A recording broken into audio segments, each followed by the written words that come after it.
बाहेर नाही जाणार इथली रेती. नाही पण तरी आपण जेव्हा हा असं काढतो कसलंही काढतो ते परमिशन वगैरे लागतो असं नाही काढून घेऊ शकत ना. नाही एक घरकुल वगैरे हे आपले सरकार जे घर मंजूर करतो ना हां त्याच्यासाठी. तसं त्याच्यासाठी घेऊन टाकतात. हां मी तुम्हाला बोललो ना तुझं हां म्हणजे हे पूर्ण असं इथूनच म्हणजे तिकडचं पण काढलंय का पूर्ण? नाही नाही फक्त तिकडं. इथे ज्याला लागेल ते देतो बाकी. हां अच्छा.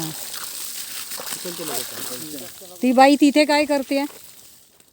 ती गेल्या तो काहीतरी हे शेवळ्याला काहीतरी गोळा करायला. शेवळ्याला गेल्या शेवळ्या आहेत ना तिथे शेवळा शेवयाची भाजी. अच्छा रानबाग.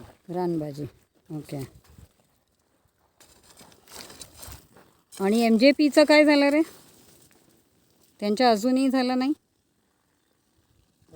हां चला.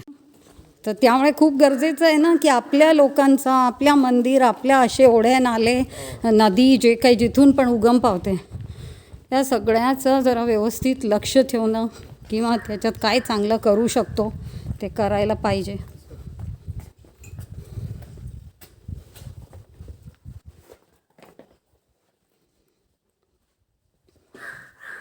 बहुत ही पुरातत्व मंदिर पुराना और इसको भी हेरिटेज डिक्लेयर कराना बहुत ज़रूरी है. और यहाँ के जो भी आमदार और या कोई भी है उन्होंने ये सब ध्यान देना ज़रूरी है. यहाँ कुत्ते वुत्ते सब आके सुन रहे हैं. इंसान के अलावा सब अवेलेबल हैं. तो भगवान जी को भी नमस्कार करते हुए जाते हैं.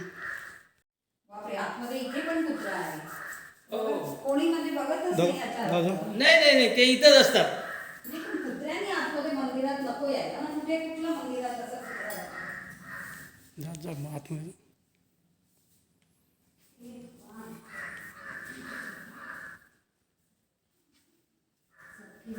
और आज विश्व दिवस है पर्यावरण सबको जरा अच्छा लगे तो होना और सबने बुद्धि दे दो क्योंकि बहुत तकलीफ है सबको.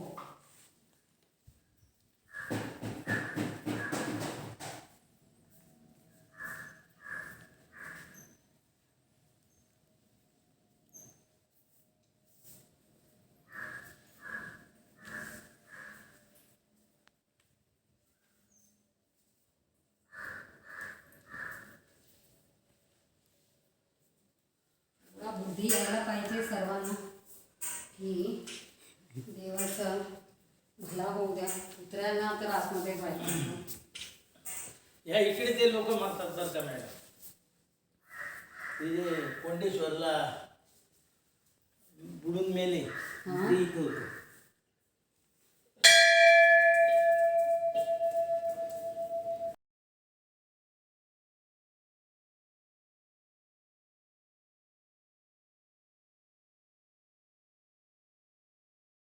सह्याद्री हिल से ये मंदिर आगे की तरफ जाता है. तो गजानन कुठे गेला? आतमध्ये जो महाराजचा जो फोटो आहे ते कोण महाराज? ते थोडासा हिस्ट्री त्याला सांग म्हणजे येऊन आपल्याला सांगू द्या. तो गजाननला जरा बोलवून घेतलं तर बरं झालं असतं. या इथे बरं का जे ॲक्सिडेंट होतात ना ते इथे होतात. नाही ह्याच्या काहीतरी स्टोरी तो बोलला होता की इथे काहीतरी वेगळा इथे काहीतरी देवाचा काहीतरी लास्ट टाइम बोलला होता. आता मी विसरली. एक कपार आहे इथे. तिथे जाता येतं पण येता येत नाही परत. म्हणजे एक माणूस गेलं ना रिटर्न फिरता येत नाही.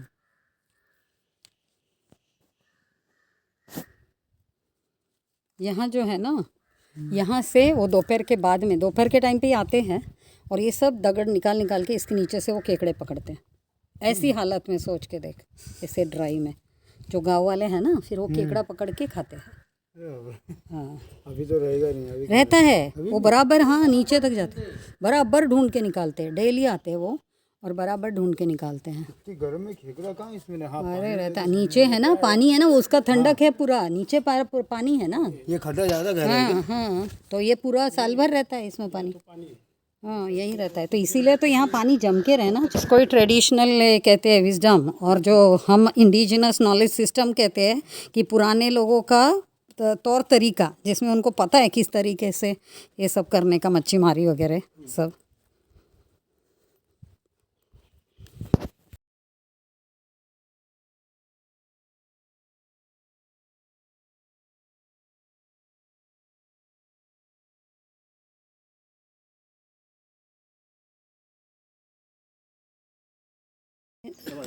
ही एक ताडवाडी आदिवासी आहे, ताडवाडी, हां, धामणवाडी आदिवासी आहे. धामणवाडी, भोज गाव आहे, त्यात आदिवासी आणि कोकण मधले लोक आहेत, हां ते झाले. हां. एक सावरोली हा ग्रुप ग्रामपंचायत आहे का? ग्रामपंचायत. हो, म्हणजे किती गावाचं आहे? तरी दैवली, हा? वराडे, भोज, दैवली, दैवली, वराडे, वराडे, भोज, भोज, सावरोली, सावरोली, धामणवाडी, धामणवाडी, ताडवाडी. आणि थोडे कातकरीवाडी आहेत, ते कमी कमी 5-6 घरा. अच्छा, मग ह्याच्या लोकसंख्या किती असेल सर्व? लोकसंख्या म्हणजे काय आलं आता विषय, पोद्दार हा आमच्याकडे हां. आहे ग्रामपंचायत आहे. पोद्दार मध्येच काहीतरी 6000 लोकसंख्या आहे. हां आणि इकडे आमच्या या वाड्यात 4 म्हणजे 1500, म्हणजे दैवली हद्दीमध्ये, दैवलीच्या मध्ये गाववाल्यांची हो, 1500-2000 पर्यंत वोटिंग, 2000 पर्यंत. अच्छा, आणि ते बाहेरचे लोक आलेले पोद्दारमध्ये, आता ग्रामपंचायत हद्दीमध्ये आले कारण त्यांची 6-7 वोटिंग आहे. हां हां. अच्छा, कारण ते आता राहायला आले ना ते पोद्दार, म्हणजे ते जुबिली तर गाव. आता किती पर्सेंटेज आहे याच्या आदिवासींची? किती पर्सेंटेज आहे? आदिवासी कमी आहे, किती आहे? तरी 20 होती, 20-25च्या आसपास. ते त्याच्यापेक्षा जास्त नाही का? तेवढंच आहे का? अच्छा, आदिवासी किती 3 सदस्य असतात हां, ग्रामपंचायतीमध्ये. अच्छा, 9 सदस्याची बॉडी आहे. पण आता ते पोद्दार वाढल्या कारण आता सदस्य वाढू शकतात, अच्छा, कारण आता 11 पण होऊ शकतात, कारण ते अच्छा. 6000 वोटिंग वाढलेली. ओके. आता ही जनगणना झाल्यावर ती वाढेल बहुतेक करून सदस्य, तसं वाढवणार नाही. आणि आता कसं, आता तिथे आपण जिथे झाडं लावू तिथे सरपंच पण हे झालेले आहे, हां मुदत संपलेली. संपले का? आता कधी कधी कधी संपलं? जानेवारी मग आता ॲडमिनिस्ट्रेटर आहे का? काहीतरी मार्चला का एप्रिलला संपलं. म्हणजे ॲडमिनिस्ट्रेटर आहे आता, तो ग्रामसेवकच बघतो सर्व काही. ग्रामसेवकच असं.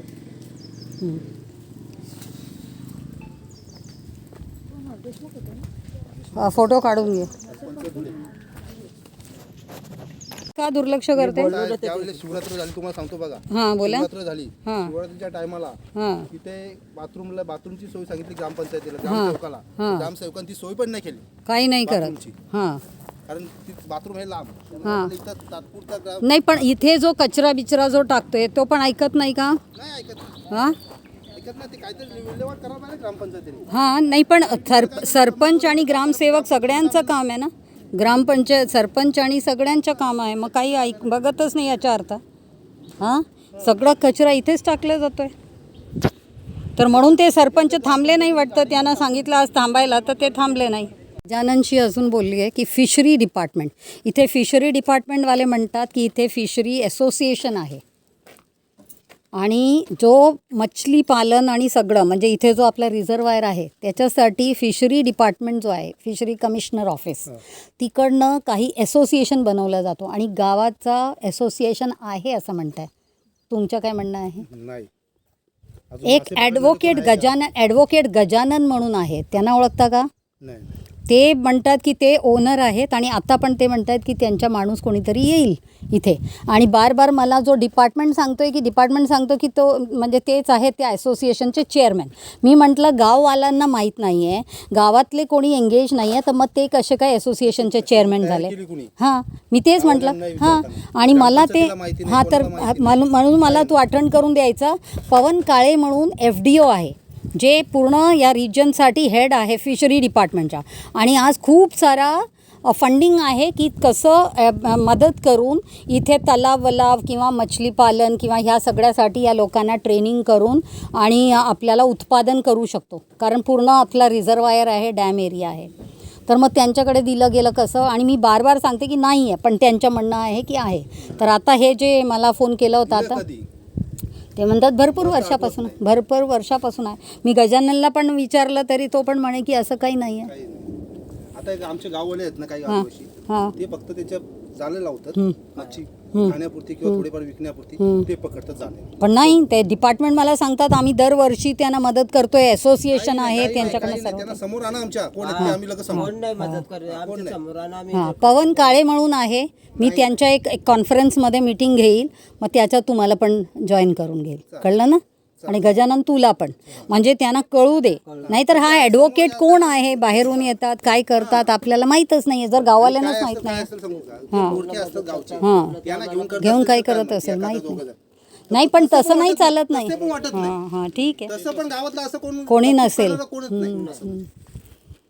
तो वही हाँ, तो इसीलिए बोला ना, ये सब चीज़ों का आप अपने फॉरेस्ट में भी फाइंड आउट करो कि आपका अगर ये प्राइवेट लैंड है, प्राइवेट फॉरेस्ट लैंड को उसको प्राइवेट करके दे दिया है तो, और अगर उसने उसके ऊपर बनाया है तो उसका आप चौकसी करो ज़रा, क्योंकि वो तो नॉन फॉरेस्ट्री वर्क कर ही नहीं सकता है. इस तरीके का इतना बड़ा रिसोर्ट वगैरह बना ही नहीं सकता है. तो उसने बनाया कैसे ऐसे. और ऐसे ये किसका है, ये खन्ना का है कि किसका है, नहीं दूसरा क्या मालूम, कौन है, किसका है. बाहर का कोई आदमी. हाँ तो फिर मालूमात करो ना. यही तो बाहर वाले आके सारा ऐसा ही रिसोर्ट बना बना के, ऊपर भी एक चल रहा है काम किधर ऐसे चल रहा है. तो ये अभी इरिगेशन डिपार्टमेंट वाले ने भी बताना चाहिए कि उनका कितना एरिया है, क्षेत्र कितना है. ये नदी का, ये इसको तो हम नदी ही बोलेंगे, ऊपर से आया ऐसे बह के आगे नदी जा रही है ना. तो अभी इसको हम कोंडेश्वर नदी करके ही बोलते हैं, क्या बोलते हैं फिर अगर आगे जाता है भोज डैम, और आगे तो नदी होती है उल्लास नदी की तरफ जा रही है. तो भोज डैम का कितना क्षेत्रफल है, डैम के कितना रिजर्वायर है, कितना एरिया है, वो तो पता चलना चाहिए ना. और उसमें ये वो कैसे बन सकता है. और आप भी अपना प्राइवेट फॉरेस्ट लैंड, अगर वो प्राइवेट फॉरेस्ट लैंड के अंदर है तो उसको कौन से नियम के अनुसार, कौन सा सर्वे नंबर, हाँ सर्वे नंबर क्या है, वो सब तो आप देखिए ना. और ये तो आपके फॉरेस्ट गार्ड्स का काम है आप लोगों को ये सब इन्फॉर्मेशन देना, और इसके बारे में फिर अपने अधिकारियों से बात करके कि ये सब का आप क्लैरिटी करो. क्योंकि ऐसे ही कर करके ये बढ़ता चला जाएगा. ये अभी तक अनछुआ है, लेकिन अभी जैसे इसको पर्यटन स्थल करके घोषित कर दिया, अब सब आएंगे ऐसे रिसोर्ट बांधने. यही तो प्रॉब्लम है ना.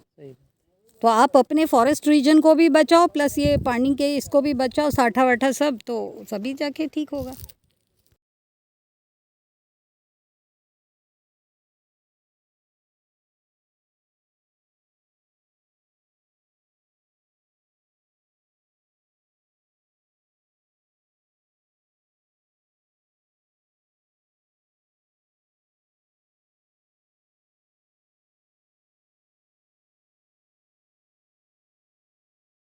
हाँ क्योंकि अभी ये जो इतना बड़ा रिसोर्ट बनाया है इन्होंने, ये जो रिसोर्ट बनेगा, इसका सांड पानी व्यवस्थापन कुछ नहीं रहेगा, सब इसी में आएगा. पीने का पानी भी इसी में से खींचेंगे. कोई परमिशन क्या है क्या नहीं है, उनको एनओसी कौन देता है इतना नज़दीक करने का, क्योंकि ये तो पानी का साठा है. पानी के साठे के बाजू में ही इतना बड़ा रिसोर्ट करने का परमिशन कौन देता है. तो ये सब चीज़ों को और भी जहाँ जहाँ पर है, क्योंकि मुझे जो दिख रहा है ये बहुत ही पोटेंशियल वाला, और अभी जैसे इसको पर्यावरण क्षेत्र पर्यटन क्षेत्र करके भी घोषित कर दिया, तो ऐसे बहुत सारे ऐसे आ जाएंगे सभी जगह पे. तो आप लोगों को अभी ध्यान रखने की ज़रूरत है. ये बेसिकली गांव वालों को, ग्राम पंचायत को बोलो और इसको कि अगर अभी से ध्यान नहीं देंगे तो ये पानी अगर दूषित हो गया फिर आप लोग पियोगे क्या, क्योंकि इसका सांड पानी व्यवस्थापन तो कुछ नहीं होगा. गांव का भी अपना नहीं है. जब गांव का भी सांड पानी व्यवस्थापन नहीं है, इनका भी नहीं है, तो ये कहाँ लेके जाएंगे ये सब चीज़ों को. और उसको ओसी दे देंगे, वो चलेगा, किसी ना किसी पॉलिटिशियन का तो रहेगा. हाँ नहीं, ओसी तो जब कंप्लीशन हो जाएगा उसके बाद में. हाँ ग्राम पंचायत ने परमिशन दिया कि नहीं, वो भी ज़रा सा फाइंड आउट करके मुझे बताओ. आप ज़रा ग्राम सभा में उठाओ और इसके बारे में मालूमात करो और बताओ. हाँ ये सब चीज़ों का आप जितना थोड़ा सा समय रह गया है तो आप उसमें अच्छा काम करके जाओ. ये जो पर्यावरण की जो नेचर है ना, वो सही लिए आप प्रयत्न करते ताकि हमको फॉरेस्ट रीजन में चीज़ों को देखना है, संभालना है. और अगर हमारे फॉरेस्ट में भी नहीं है, लेकिन हम आते जाते हैं क्योंकि इसके आजू बाजू में हमारा फॉरेस्ट क्षेत्र है और हमको दिख रहा है ऐसे कुछ गलत हो रहा है या कुछ ऐसा है, उसके बारे में जानकारी रखना बहुत ज़रूरी है कि प्राइवेट लैंड है तो उसको कैसे परमिशन मिला, या ग्राम पंचायत का इसको परमिशन है क्या, पानी का स्रोत खराब होएगा, ये भी हमको ध्यान रखना ज़रूरी है.